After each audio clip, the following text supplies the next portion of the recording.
नमस्कार दोस्तों। जो खबर है वो कुछ ख़ास अच्छी नहीं है और लेकिन मुझे लगा कि मुझे इस पे वीडियो बनाना चाहिए। जो खबर ये है कि आज के डेट में जो आज पेपर में जो खबर है उसके अनुसार से लद्दाख में चीनी सैनिकों का रॉड पत्थरों से हमला, कर्नल समेत 20 सैनिक शहीद।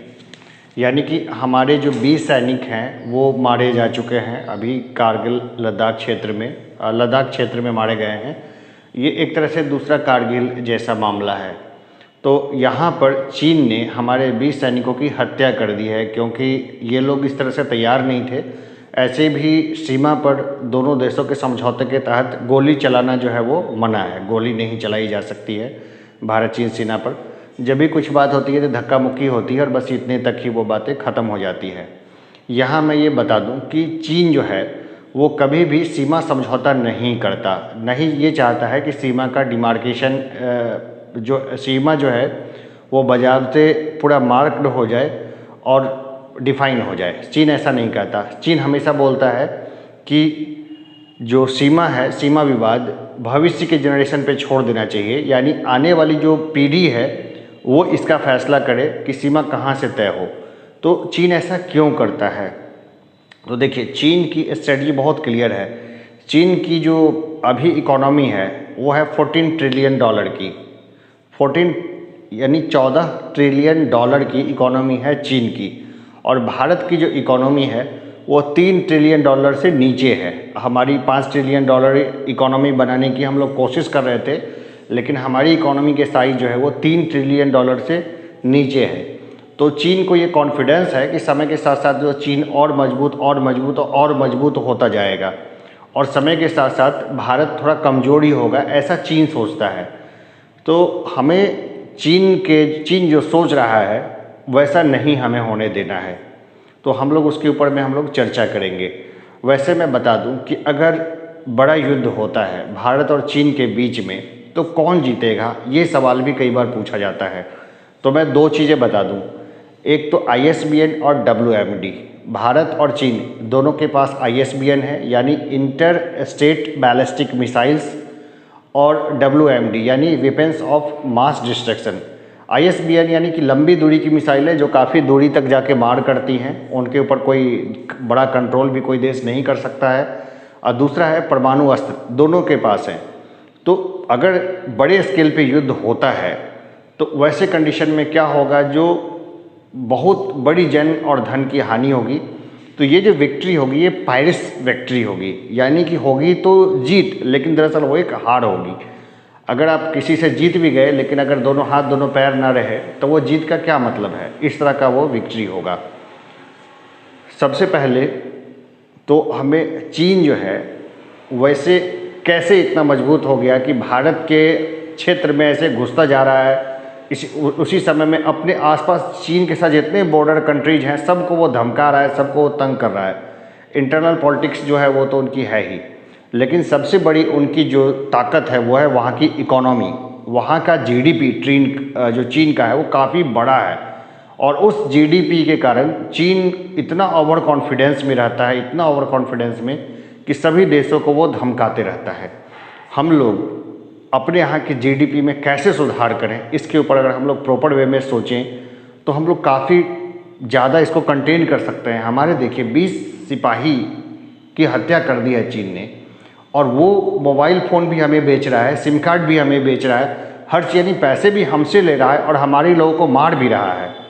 तो सिर्फ भावना में बहने से नहीं होगा। मैं चाहता हूँ कि हमारा जो क्षेत्र है जहाँ से मैं खड़ा हो रहा हूँ, उस क्षेत्र में लगभग हर टोला, सभी टोला में, कई सारे टोले में हमारा क्षेत्र जो डिवाइडेड है, हर टोले में एक एक यूनिट लगे, हर टोले में एक एक यूनिट लगे जहाँ पे कुछ ना कुछ का प्रोडक्शन हो। जैसे कहीं पे बटन कहीं प्रोडक्शन हो, कहीं पे मोजे का प्रोडक्शन हो, कहीं पे जूते का प्रोडक्शन हो, कहीं पे अगरबत्ती का प्रोडक्शन हो, कहीं पे मोमबत्ती का प्रोडक्शन हो। छोटे छोटे एक्सरसाइज की मशीन्स हम बनाएं जिसके ज़रिए हम वर्कआउट भी करें और साथ में हम इलेक्ट्रिसिटी का भी जनरेशन कर लें। देखिए, मैं खुद ही इंजीनियर हूँ, बड़ा इंजीनियर हूँ। इंजीनियरिंग कॉलेज में मैंने 10 साल पढ़ाया भी है। बाकी पब्लिक सेक्टर्स में आम लोगों के बीच में कई बार मैं गहराई से मैंने रह के काम किया है। तो यहाँ पर मैं बता दूँ कि हमें अगर लड़ना है किसी बहुत ताकतवर देश से तो हमें साथ साथ करना क्या होगा, हमें साथ साथ ये करना होगा कि हमें अपने गांव घर हर टोले हर घर में मैन्युफैक्चरिंग यूनिट लगानी होगी। यही सही तरीका है ना। सारण का एक लड़का शहीद हो चुका है, हमें ये सब चीज़ों को ध्यान में रखना है। अगर चीन से जीतना है तो ये सबसे तगड़ा तरीका है। भारत सरकार ऐसा नहीं कर रही है। क्यों नहीं कर रही है, इसके ऊपर भी मैंने काफ़ी कुछ स्टडी किया है, तो वो हम बाद में देखेंगे। भारत सरकार को क्या करना चाहिए, भारत सरकार को ये करना चाहिए कि भारत सरकार जो अमेरिका से और बाकी देशों से जो हथियार खरीदता है भर भर के, वो हथियार तो यहाँ पे यूज ही नहीं होंगे, क्या कि चाइनीज टेक्नोलॉजी क्या है वो पता नहीं चलेगा। तो भारत सरकार को अपनी टेक्नोलॉजी विकसित करनी चाहिए। अपनी टेक्नोलॉजी विकसित करनी चाहिए, बहुत सिंपल है। हम लोग मिसाइल टेक्नोलॉजी में वर्ल्ड में बहुत सिग्निफिकेंट स्थान रखते हैं, बहुत तगड़ा स्थान है अपना।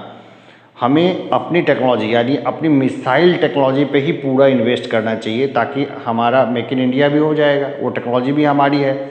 हमें सुपरसोनिक मिसाइल्स तक जो है, उसके बाद हाइपरसोनिक मिसाइल्स पे काम करना चाहिए, और इसके अलावा छोटे परमाणु बम बनाने चाहिए जो कि युद्ध में काम आ सकें। बिल्कुल ये सब गुपचुप तरीके से करते रहना चाहिए, और ये अभी किया नहीं जा रहा है, मुझे पता है क्योंकि मैंने काम किया है DRDO के साइंटिस्ट के साथ। तो ऐसा नहीं है, कोई चीज़ एकदम टॉप सीक्रेट नहीं होती है, बातें छन छन के नीचे तक आती है और आम जनता तक भी पहुंचती है।